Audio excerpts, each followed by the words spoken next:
Hi there, welcome to the Noah Presgrove case. This is kind of behind the scenes today, and what I'm going to share with you will shock you, so be sure to stick around.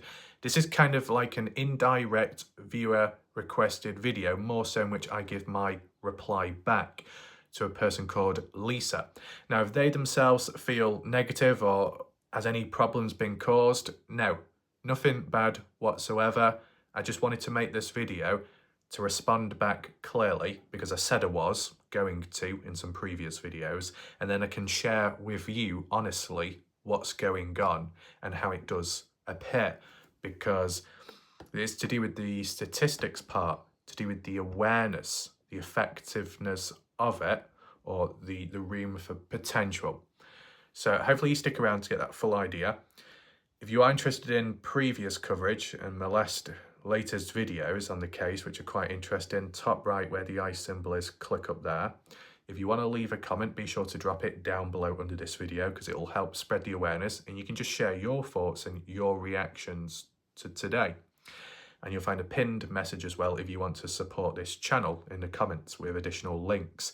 Big shout out and credit to, I think, Jennifer, one of the Jennifers, and Watcher Crazy, key people supporting the channel. Positive to see with the super chats or super stickers, all good there.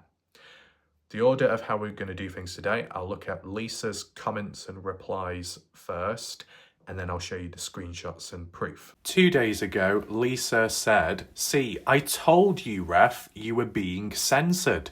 If you got those numbers for Kenny Veach and those videos that you made, then you would also be getting the same amount of views for your Noah Presgrove videos.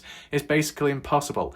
I follow almost 500 channels on YouTube. The more comments, the faster they grow.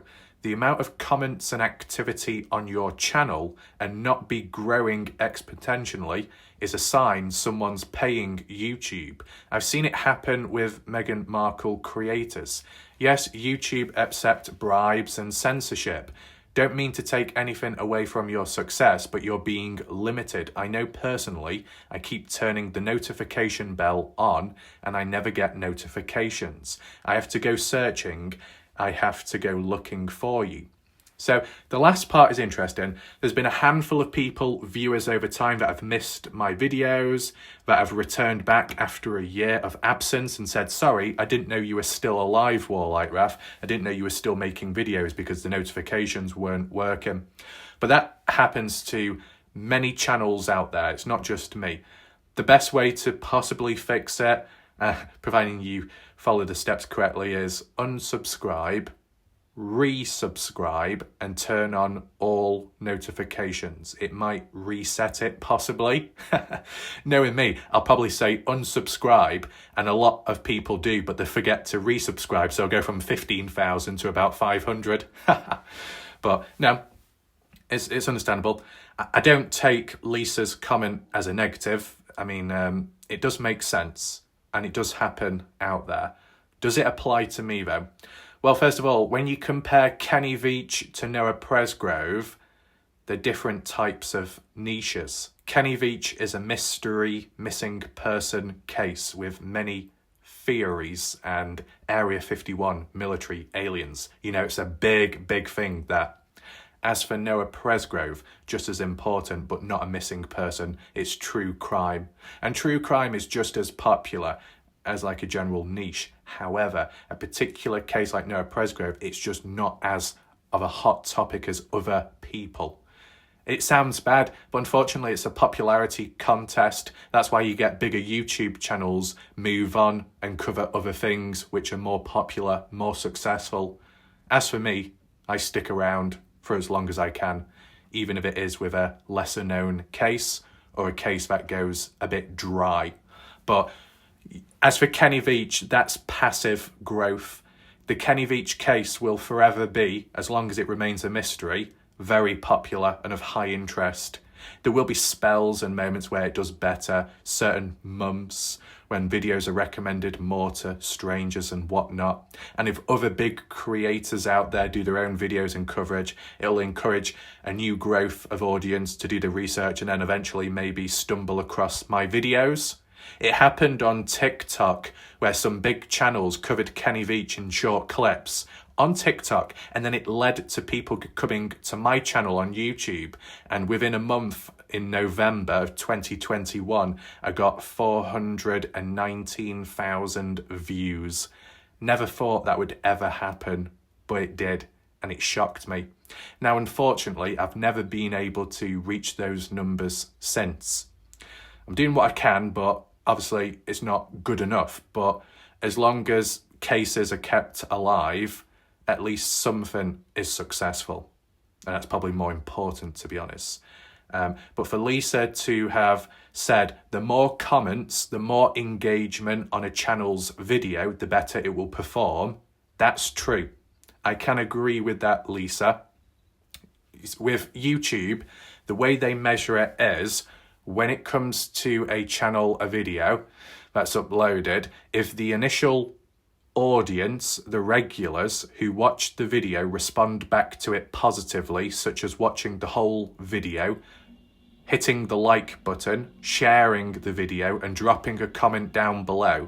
If 500 regular audience members did all that, then YouTube would take that into mind and think, wow, that's successful, that's good. Clearly the target audience likes it, so we'll try and push it out more.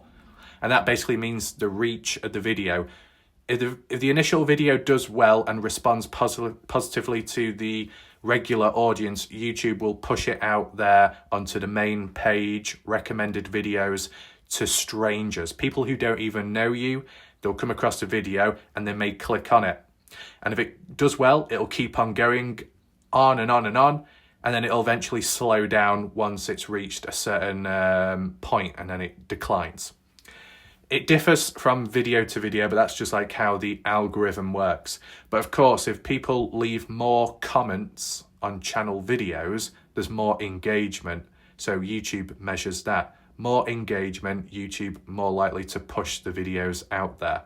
And statistically, from my videos, as what Lisa says, they're a little bit underwhelming in stats, in views. They should be a lot higher compared to what she's seen elsewhere. So YouTube must be censoring me. Is that entirely true? Yes and no. And we'll get onto the proof in a second. So I did respond back, and Lisa said, oh, okay, that's weird that they say 10,000 because they never show me your channel in my feed. I guess that's all I'm saying, even though I'm subscribed. Wasn't meant to be a criticism or an insult. I'm just saying all the other channels I watch on a regular basis are the first things that pop up in my algorithm feed when I turn my phone on. That's all I'm saying. I don't know why I'm saying it. Well, appreciate it that you're subscribed to the channel. That's good to know. I don't take it as an insult or criticism. What you've mentioned, Lisa, is very important, and it does need to be addressed to shine light on the situation, shine light on my channel and in general, so then other people learn along the way. So if we go here, this is a screenshot of some of my videos. This is from my playlist, The Gruesome Case of Noah Presgrove. This was the very first video that I made months ago, maybe 4 or 5 months ago plus, on the Noah Presgrove case. It was 1 hour, 40 minutes and 55 seconds long. Over time, it got 16,694 views, which is really good. 296 comments, reasonable.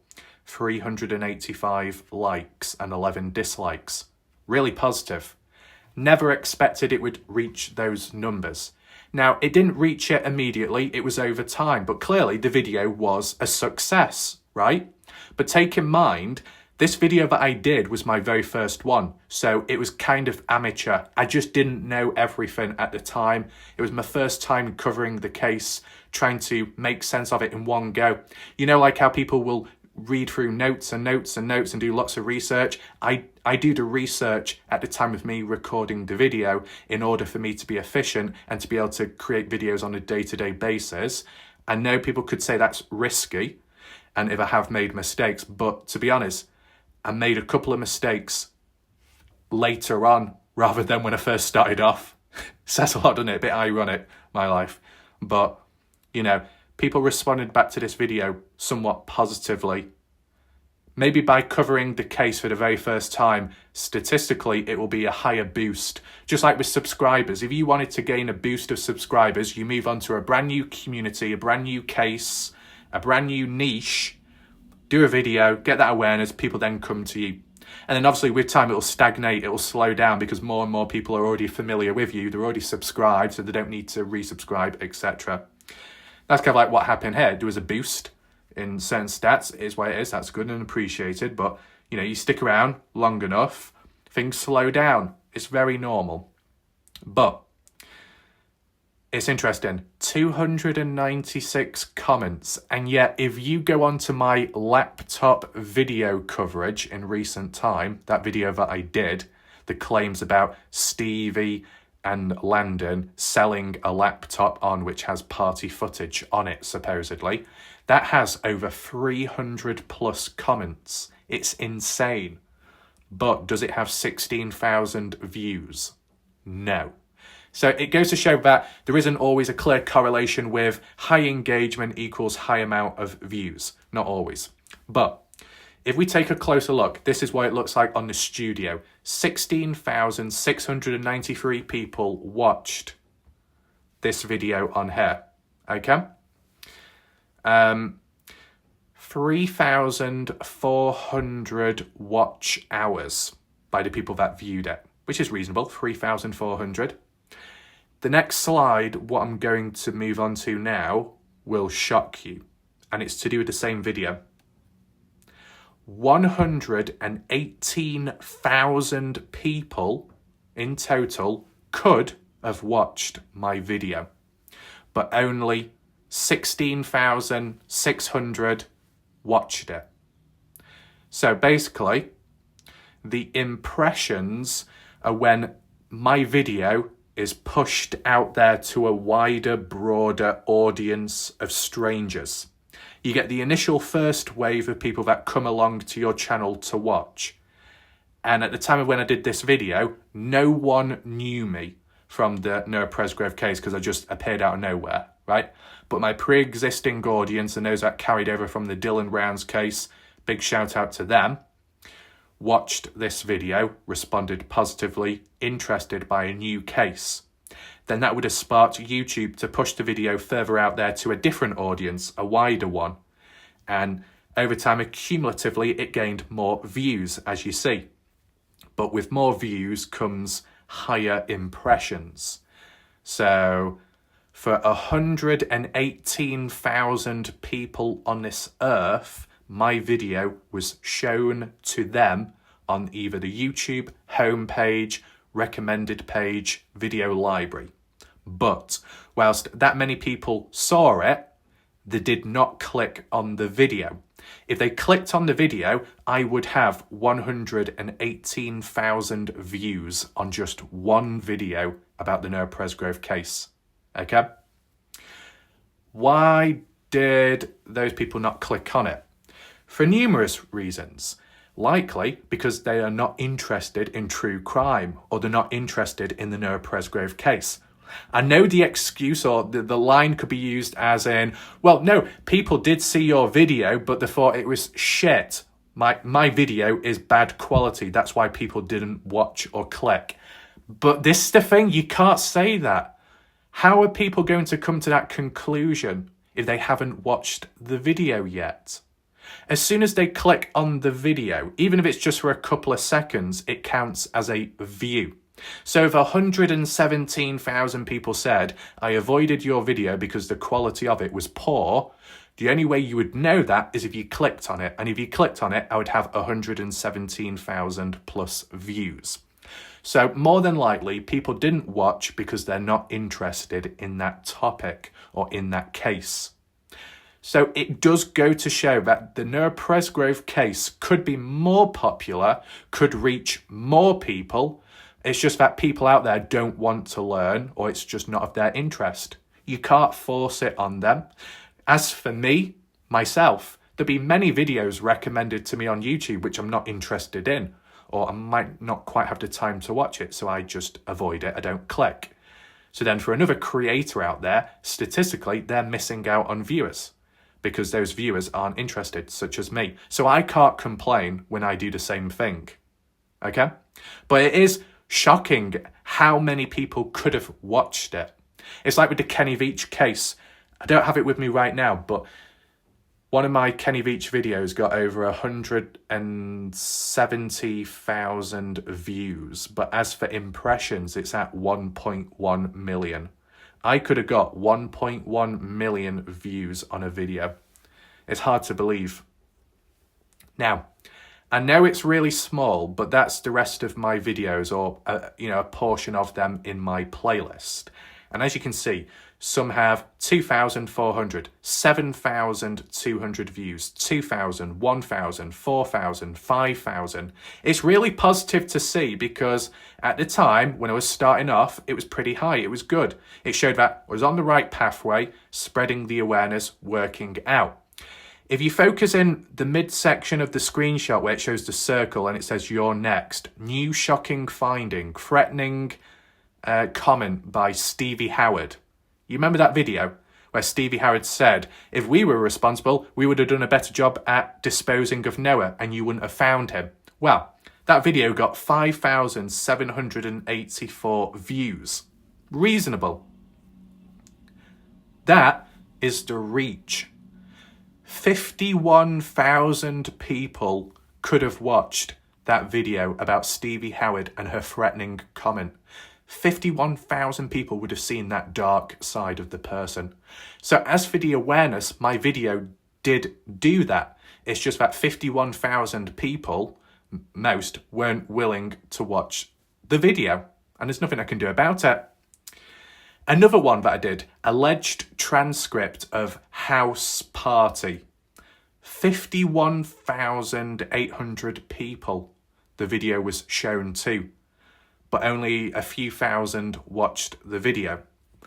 Does it say it on there, the alleged transcript? Yeah, alleged transcript of party house. 5,000 people watched my video.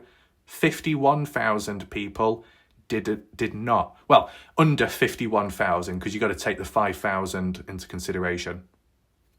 Yeah.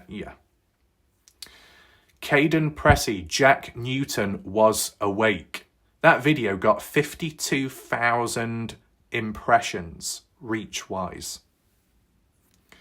Strange text revealed, Jack Newton. 50,000 people it was shown to, but only a couple of thousand of people watched the video. You don't know anything about whoever. That was the title of the video. 40,000 people the reach. Another section of my videos there, in the 1,000, 2,000 bracket, one of which, explosive new evidence obtained, 10,000 people watched it. That is crazy. Never thought that would happen. I said in the past it would be nice to get 10,000 views on a video, maybe on a regular. Not been able to achieve that, but just to get 10,000 on a video when others don't do as well, it can be a surprise and a shock for good reason. There you go. 10,757 people watched that video about the explosive new evidence. Are you ready? 71,000 people that video was shown to, with a 9.9% click-through rate. So, as you can tell, at the start of when videos are published, the click-through rate can be very high because your regular audience members, hopefully, are watching and returning to your channel. Once that's done, YouTube will then push the video out there to a broader audience, and that's where it can sink or float. And with time, it may drop the impression rate. The higher the impressions, the lower the click-through rate tends to be. It's just a normal thing. Just like with views and subscribers, eventually your subscriber count will double or triple over your view count. Like when you get YouTubers with 2 million subscribers but only 100,000 views per video. It happens, there's nothing you can do about it. Now, this is just recent, okay? You see the massive drop-off, don't you? Now, this makes you think. And I think this might have been to do with the ripped shorts or Just some recent discussion of mine, what I did, which was very important. 600 people watched my video, which is, less than usual. What was the impressions? The video was shown to 4,300 people. So you can even tell that the reach is better than the amount of people that actually watched. So that's one factor. I'm not being censored too much there. But you could argue and say that the impressions are a lot lower now compared to some of the other videos. But take in mind, these are more recent. So there might have not been as much time for the videos to grow and be pushed out there compared to ones months ago. Got to understand the comparison. However, it started off rough anyway, because normally when I did upload videos in the past, like early on, the next day when I woke up, it would be at 1,000 or 2,000. Crazy, right? But when I wake up now, they're at about 400 to 500, which is a lot lower. Half of the people, regular viewers, have disappeared. For whatever reason, fair enough. So because regular audience has dropped, so will the impressions as well, because YouTube identifies that the videos aren't doing as well, so then there's no point in pushing the videos out there. And you could say that's rather unfair, because you might genuinely have a very important video with important information, and just because the general audience or a portion of it loses interest, and then YouTube decides to punish you because of other people's lack of interest. But then there could be other strangers out there who have never heard or seen you before, and they could take this as great value, but you'll never get the chance because YouTube have decided to cut your video off. So whether you call it being censored or being denied of opportunity, yeah, it can happen. My most recent one, chasing the truth behind a photo or whatever that video was about just recently. 572 people watched. Impression-wise, 4,600 people. So, there you go. As I said in a previous video, this type of coverage is what's probably going to trigger, outside forces and lead to me being attacked. But as for Lisa, don't feel negative or anything like that, because this video is important regardless. If I do get attacked, it is what it is. But I just wanted to show to you as proof that with my videos and coverage, you can see the potential it can get. But it does all come down to the customer. And is the customer always right? I guess so. And if the majority of people out there in which the video is shown to aren't interested, well, they're just not going to check it out. I mean, yes, you've got the Facebook pages out there. One might have 62,000 members, the other one may have 30 or 5,000. Don't mean to say all of them are going to watch this, because they might not be interested. But you could think, well, they should be more interested than a random audience on YouTube who may or may not like true crime or that particular case. People that are on a particular page and are active and present, you'd expect them to watch more or take it in consideration because they're here for that case which I'm covering. Take in mind, it does come down to the quality and the delivery of the videos. So when it comes to my content, if you want to call it that, yes, there was that time where you had Kaylee and the audience, more so the audience, making false accusations that I was copying them. You remember, that's been cleansed since. But whilst doing my own videos, some more creative than others more informative and a little bit more boring as for the visual aspect and editing. Yes, I will acknowledge that they're not as flashy, these videos in this case. It's not cinematic. You haven't got the stock footage. You haven't got the narration quite like that. So maybe to a portion of people, it could be considered boring, my videos. It's a bit too static at times, what's on screen. But there's no point watching. You might as well just listen. If you want to treat it as a podcast for that reason, you want to treat it just as audio or treat it as a radio, well, you can. No one's forced to sit and watch the screen. You can still have the video playing whilst you're doing other stuff or listening in and doing other things. It still counts as watch time. So, you've got opportunities, alternatives to be able to learn or research on the go, but maybe not everybody thinks like that. Now, in my honest opinion, if I had the chance to say what amount of views does it qualify for the videos of mine on average, 10, 20, 30, 100,000, because that's what some people have said over time to me on YouTube. You deserve 100,000 views. You deserve 1 million subscribers. It's obviously all positive to see if that's how people see me. If I had to give my thoughts though, and it could be considered biased because it's me and my channel, if I had to say how many views should I be getting per video, as in a certain number of people the video being shown to spread that awareness about a case, to keep it alive and for people to learn along the way, how many views on average should I be deserving of based off the impressions as well, as you saw?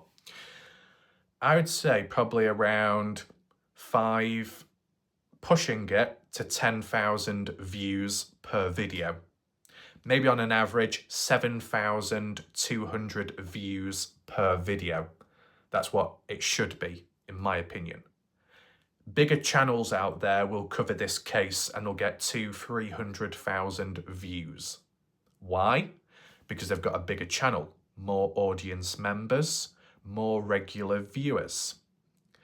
And because you're a bigger channel, when the impressions are put out there and more strangers come across it, they'll be more likely to click on that person's channel than mine, because humans will subconsciously judge and assume that because there is a bigger channel, it must be more professional, it must be better, it must be more true. Oh, because we see a big YouTube channel with a verified tick next to the name, well, they must be really good, so we'll watch. Doesn't always mean to say that's what will happen, but it's just people's impressions upon channels out there.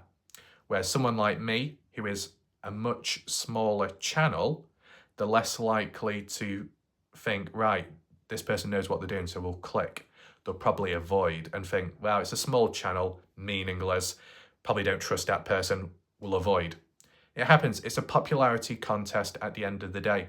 So if you are covering an important case or topic and there's other big channels present, you're probably going to sink and drown. It's unfortunate, but it happens. It shouldn't be a competition, of course. But let's just say you're in a position where you wanted to spread awareness of a very important finding or questions which no one else have done before. It's important. You need views. You need as many people to see it. Subconsciously or unconsciously, people always jump to the conclusion of if there is a creator that wants views, it's exploitive, it's selfish, it's narcissistic, it's abusing a case and all the negatives. But at the end of the day, if you want awareness, you want a case to stay alive, you need as many people to hear about it. And same with information. So if a video is made sharing information or an update, of course you want as many views as possible. Whilst yes, in the background it might benefit the creator as in stats and growth on a channel, more importantly, it's generating more focus, attention on the case, a real life case at hand, the victim or victims' friends or families. So it's one of those things, you need it to be high in order for the other one to benefit the case. But not everybody sees it that way. We saw it with the Dylan Rounds case, very impetuous the way some people were. To be honest, I would say true crime cases are hot or popular at a certain point, but then they just die out. Mysteries, unexplained mysteries like Kenny Veach, that's passive over time, hot and cold moments for as long as possible. Nice, in a way, because while you're covering other stuff in the meantime, which may be doing okay or average, the Kenny Veach stuff at times can heat up. So it generates that interest. So then people do the research and find out more, and so on, like a cycle, a healthy one. But true crime cases aren't quite the same, because at some point they eventually get solved. Ones that remain cold, they don't have that lifespan, the longevity behind it. It's unfortunate. And of course, there's only so much you can cover. In a mystery, so much possibility. In a true crime, a bit more linear in a way. So there's that. But But yeah, I'd think on average it'd be nice if the videos received about 7,100 views each. Based off the impressions, what we saw today, about 40, 50, 60, 70,000. That's rather high. Click-through rate, obviously not good, but still decent in a way. I mean, like, if you was to look back at the first video that I did on Noah Presgrove that got 16,000 views, all I did was look at an article, read it out, and you saw it on screen, just so I could learn, and then I applied it to the maps straight after. You could say it's a shit video, it's quite amateur, it's quite basic and piss poor. Nevertheless, 16,000 people were interested enough to watch it. If that works with that level of material, then so should the other videos with time. And with time, that became more creative, more outside of the box, more interesting, more engaging, more shocking, more disturbing, and more media, more photos along the way. It didn't happen. So there's not enough consistency, not enough stability, and that's what's unfortunate with YouTube at times. You think you've done something well, you've hit the nail on the head, so you try recreating it again to get the best outcome, such as for a case, for that awareness, but it doesn't quite reach the same level as the first one. So you could start questioning, did I do it right? Did I do it wrong? Do I continue the same way? Do I change it up? And at times it's a guessing game. It is what it is. At the end of the day, the information should be the most important thing. The editing, the flashy visuals should come towards the bottom. I guess it all depends on the target audience and maybe the age range.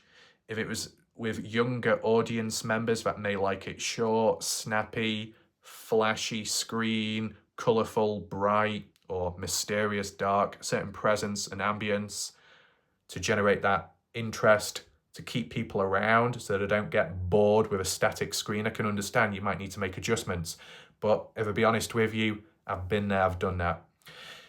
For anyone that didn't know, there was a time in the past where for 3 days straight, I was working on a video. Each day, 12 hours spent recording and editing.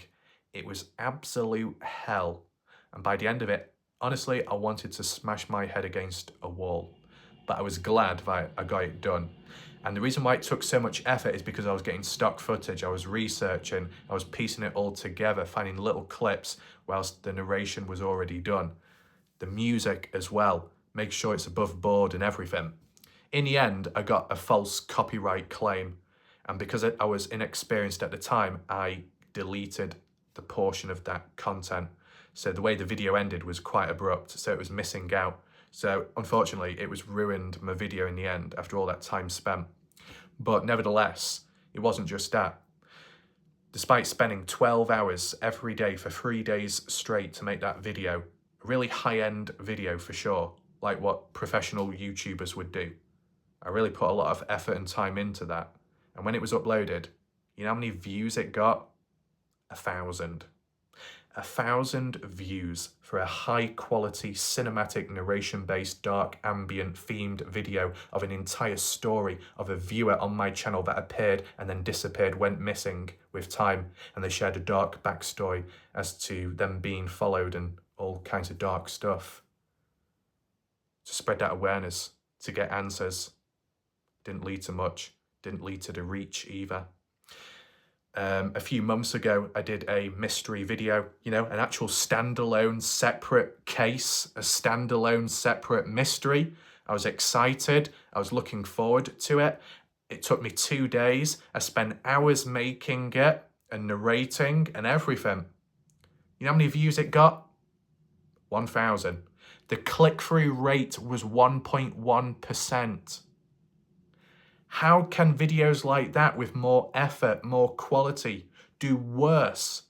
And yet here I can be creating a Noah Presgrove video, the very first one what I did, where I'm reading from the Daily Mail article, which some people could say is very boring and basic, but I'm learning on the spot. That's why I did that video at the time. And then I did like a little map analysis as well. And that got 16,000 views. This is my reality. So there's not always that stability or certainty. And it doesn't just have to be YouTube, it could be anything in life. There's not that certainty of this works, that's working, do I change this, do I adjust that, not really too sure. Getting mixed signals and mixed signs, it's fucked up. Nothing I can do about it. I'm doing everything that I can do. It's just elsewhere. That's problematic. It is what it is. But it's key discussions. I might have brought this up in other cases as well in the past. I thought I'd just reiterate it again for newer people that aren't quite aware.